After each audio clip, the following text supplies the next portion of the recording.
पहाड़ी ढलान पर ऊपर चढ़ती ये महिलाएं बैगा जनजाति समुदाय की हैं।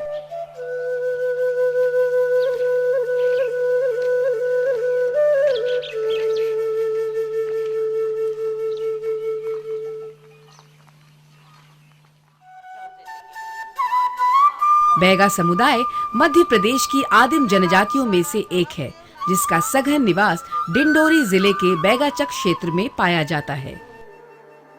बैगाचक जो है वो 3 ब्लॉक के मिला के 52 गाँव में जुड़ा हुआ है, जिसमें बजाग, करंजिया और समनापुर ब्लॉक जो है वो के अंतर्गत ये गांव आते हैं।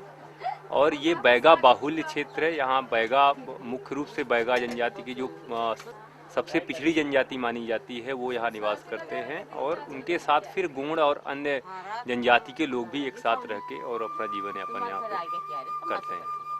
पारंपरिक तौर पर बैगा जनजाति समुदाय आजीविका के लिए जंगल पर आश्रित रहे हैं। बैगा जनजाति के लोग एक वनवासी जीवन जीने वाले लोग थे, जो वनोपज उनके एक आजीविका का मुख्य साधन था।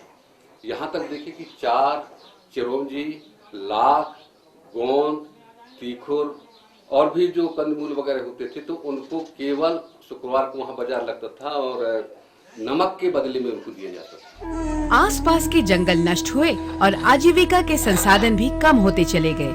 आजीविका के संसाधनों के कमी का अभाव इनकी सामाजिक, आर्थिक और राजनैतिक जीवन पर विपरीत रूप से पड़ा। विकास की दौड़ में पिछड़कर हाशिए पर आ चुके ये लोग 2 दशक पहले से बुनियादी जरूरतों के लिए भी संघर्ष करते आ रहे थे। कुछ वर्षों पहले तक गांव की इन गलियों में सन्नाटा पसरा रहता था, लेकिन अब महिलाओं के संवेद स्वरों में आनंद के गीत फूटते हैं।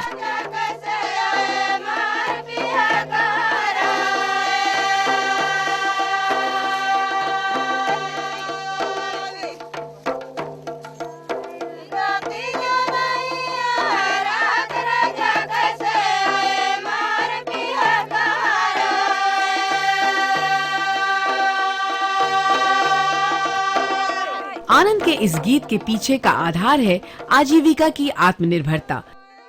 आत्मनिर्भरता के इस माहौल के विकास का श्रेय जाता है ऑक्सफैम और NIWCYD के सुनियोजित अभिक्रम को।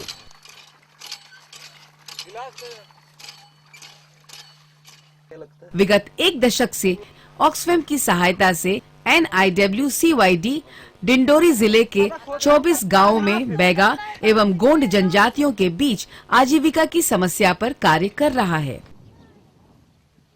आजीविका ये आदिवासी क्षेत्र के लिए प्रमुख प्रश्न है, और उसको जब तक हम एड्रेस नहीं करेंगे तब तक बाकी की समस्या, चाहे वो शिक्षा का प्रश्न हो, महिलाओं का प्रश्न हो, मजदूरी का प्रश्न हो, या लोगों के संगठन के निर्माण की जो बात है, इस आजीविका के प्रश्न को प्राथमिकता देते हुए ही हम आगे उभार सकते हैं। लोगों के जीवन में परिवर्तन लाने के लिए संस्था ने सुनियोजित रणनीति के तहत कई कार्यक्रमों को जमीन पर उतारने का प्रयास किया।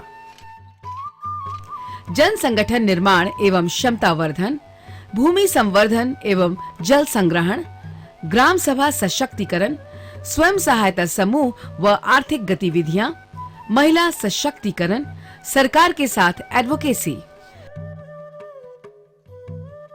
संस्था के हस्तक्षेप से बैगा समुदाय ने अपने घर के आसपास के खेत व बारी में विभिन्न प्रकार के फसलों को उगाना शुरू किया।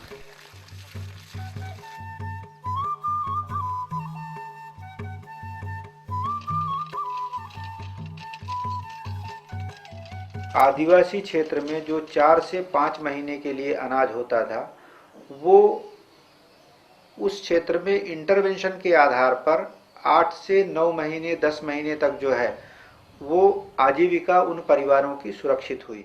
पहले कह रहा है कि वन विभाग के गुलाम रहे, कई चीज परेशानी झेलना पड़ा, सिपाहियों से धक्का मुक्का खाए। उसके बाद फिर संस्था जहाँ से आए तो साग भाजी लौकी करेला डड़का सब ही लगाए सिखाई। पहले तो दादा कुछ कमजोरी रहे, 10 ने फसल असल उगाई कराई के, जहाँ लिए संस्था आई से तहाँ हम भारी सुविधा है गई और हम सब जानकारी है गई।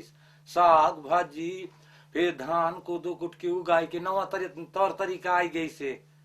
अपने को बहुत से पैदा हो जाते हैं तो साल भर हमारा चल लेता है खाने पीने के लिए। जैसे इनकी जो मेड़बंधान जमीन जमीन जंगल से संबंधित इनका जो कार्य है वो भी लोगों को काफ़ी इनके आने से गाटर बांध और मेड़बंधान हुआ है, उसमें भी लोगों के जो रोजी स्तर है जो फसल का उसमें थोड़ा बढ़ोतरी हुआ है। संस्था ने बैगा समुदाय को अपने बल पर खड़ा होने और संघर्ष करने के लिए प्रेरित किया। हम कोई विकास के काम करने के लिए कोई पैकेज लेके नहीं जा रहे हैं।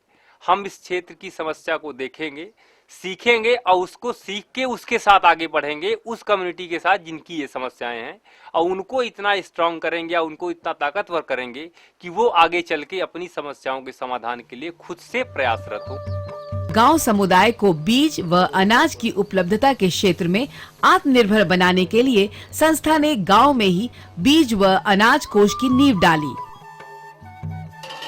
ये कोष राम कोठी के नाम से इतना लोकप्रिय हुआ कि अन्य गांवों में इसी तर्ज पर अन्य ग्राम कोष भी खोले गए। अनाज बीज कोष का तैयार समय में लोग क्या करते थे, दुगना रूप में कहीं बाहर से लेते थे। अगर वो 5 किलो लेते हैं तो उनके बदले में उनको 10 किलो भी देना पड़ता था।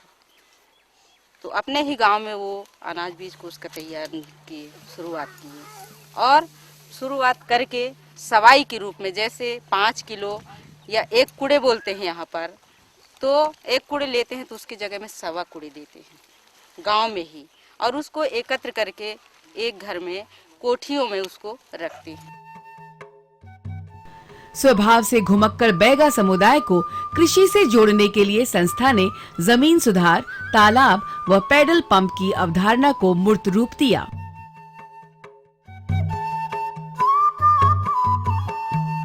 पानी तालाब से तो गेहूं में लेते हैं, मसूर में लेते हैं, चने में लेते हैं और बटरे में भी लेते हैं और धान में भी लेते हैं समय पर। ये हर चीज़ कछवारा वगैरह सब हैं, इसके लिए मतलब तालाब बनाया जाता है और कछवारों में सब में पानी देते हैं सर समय समय में। किसी भी समुदाय में परिवर्तन लाने के लिए उस समुदाय की महिलाओं को सशक्त करना आवश्यक है। शुरू में हम काम कर रहे थे तो उस समय महिलाओं को जब बुला के लाया जाता था तो महिलाओं का मुंह दूसरे तरफ होता था, पुरुषों का मुंह दूसरे तरफ होता था। आमने सामने यानी फेस टू फेस वो कुछ बात करते नहीं थे। पहले है तो कहीं आन जान का भी डरान साहब, न जानन कि ये जनपद है तो जनपद में कौन अधिकारी है कि का है, कोई चीज हमें मालूम न रहे। और अब है तो हम महिला जनपद चल देव, हम जनपद में जो भी काम रही तो हम सीओ साहब से कोई भी साहब से हम पूरे काम करा लेते। जैसे मूल्यांकन कराने हैं काम अभी करे हम तो हम उपेंद्र से जाकर मूल्यांकन भी करा के ले आना था।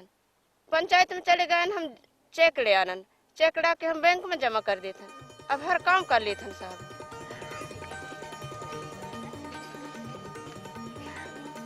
महिला सशक्तिकरण के लिए महिला स्वयं सहायता समूह का गठन शुरू किया गया। समूह के माध्यम से आय वृद्धि की विभिन्न गतिविधियां चलाई गई। इनमें बकरी पालन एक सफल उद्यम साबित हुआ। एक झन तो चराल थन बनी मजूरी छोड़ दे हन, इन्हें फायदा हो आगे का बढ़ेंगे तो हम पैसा रुपया मिलेगा काके तो हम लाभ करे हैं। स्वयं सहायता समूह के जरिए गांव के विद्यालय में मध्याह्न भोजन, आटा चक्की संचालन, वृक्षारोपण एवं पत्तल बनाना महिला सशक्तिकरण का मजबूत साधन बना।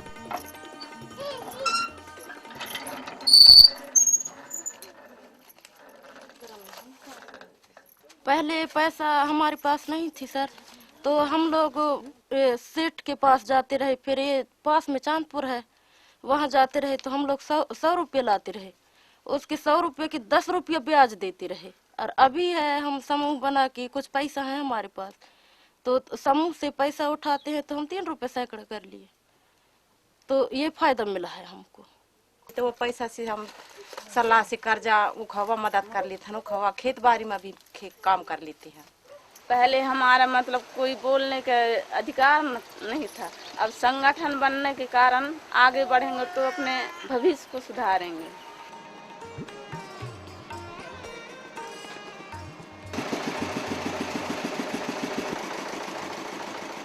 छोटी मिनी ऑयल मिल भी वहाँ शुरू किया है। पिछले साल अच्छा प्रयोग रहा, इस साल तो रेट काफ़ी बढ़ा है राई का, लेकिन वहीं पर वो राई का तेल तैयार करके एसएचजी के माध्यम से गांव में बेचा जाए कि बाहर के साहूकार तेल उनको बेचते हैं ले जाकर, मिलावट होती है, रेट भी ज़्यादा होता है। तो गांव की ही राई रोक करके उसको उचित रेट दे करके फिर उसको तेल के रूप में परिवर्तित करके जो वीकली मार्केट है उसके एसएचजी के माध्यम से वहाँ दिया जाए तो लोगों की ज़रूरतें पूरी होंगी, शुद्ध ऑयल भी मिलेगा और गांव का पैसा जो है गांव में ही जनरेट होगा इसके माध्यम से।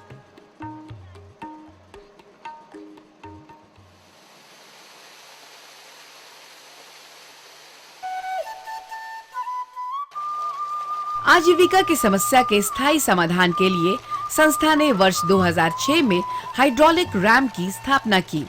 इस परियोजना से आज 40 एकड़ भूमि सिंचित हो रही है।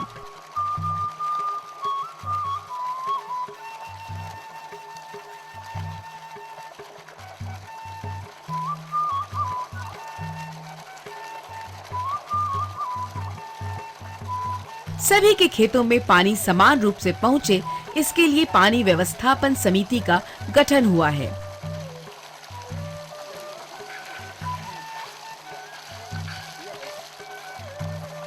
सिंचाई की सुविधा मिल जाने से अब छप्पर टोली और शैला टोला के लोग अपने खेतों में गेहूं, चना, मटर, मसूर की दाल के अतिरिक्त साग भाजी भी उपजा लेते हैं। पहले बहुत कम अपना हरा भरा देखेला भी नहीं मिला, अब ये हाइड्रा मशीन लगे से हरा भरा देखेला मिलता है और उत्पादन में भी वृद्धि है इससे।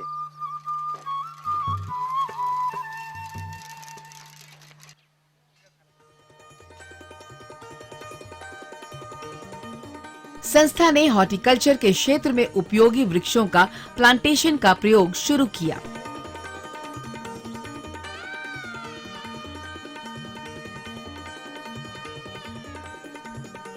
हॉर्टिकल्चर की संभावना बहुत अधिक है वहाँ उस क्षेत्र में। जैसा पहले आपका ये आंवला होता था, बहेड़ा होता था, मूसली होती थी, वो चीज़ें मतलब लगभग दोहन के कारण जो है समाप्त हुई हैं। तो हमने वहाँ पर हॉर्टिकल्चर का भी अभी पिछले साल तो कुछ हमने 1500 परिवारों के साथ यानी ये आम का रोपण का काम शुरू करा, जिसमें कि पौधे तो हमने ग्राफ्टेड प्लांट दिए, लेकिन श्रमदान से गड्ढे लोगों ने किए, पत्थर तोड़े, उसकी रखवाली शुरू किया उन्होंने, उसकी सिंचाई का काम लोगों ने अपने श्रमदान से शुरू किया। तो इस तरीके के काम की अभी उस क्षेत्र में जरूरत है।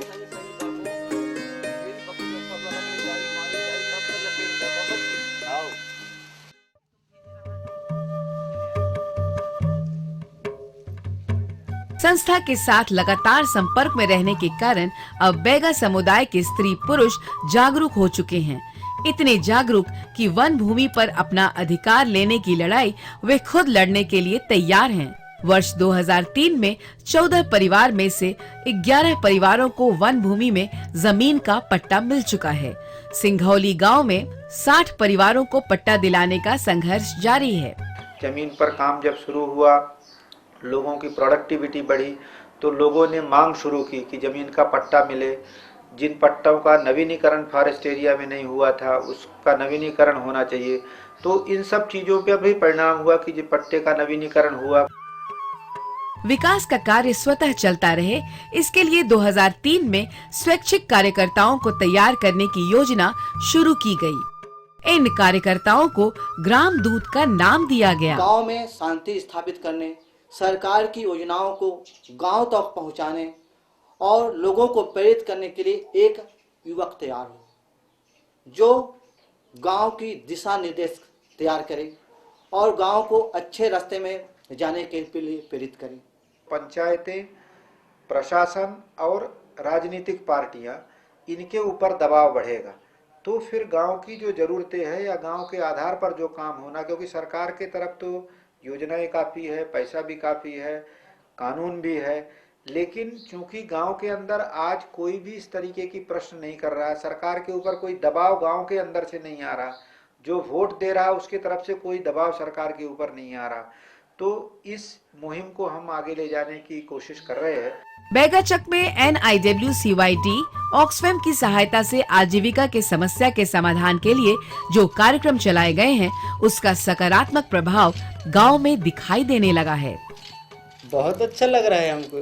गांव के लोग सब के सब ग्राम सभा में खुद जाके बोलते हैं, महिला भी भाग लेते हैं, वो भी एक्शन लेते हैं, तो हमें देख करके आनंद आता है कि कम से कम आप लोग पहले बोलते नहीं थे, लेकिन आज उचक्कर बोल रहे हो, अपनी मांग स्वयं बने, अपनी काम स्वयं करा रहे हो, अधिकारियों को नहीं डरते, ऐसा हो गए हैं आजकल। जब से मैं संस्था में जाके पहुँचे और संस्था में मिले, तो संस्था मेरे को बहुत अच्छा लग रहा है कि संस्था में जो भी चर्चाएं होती हैं, तो ये काम यदि अगर कर सकें गांव वाले, तो एक दिन गांव क्या हो जाएगा, उजीला स्वर्ग बन जाएगा।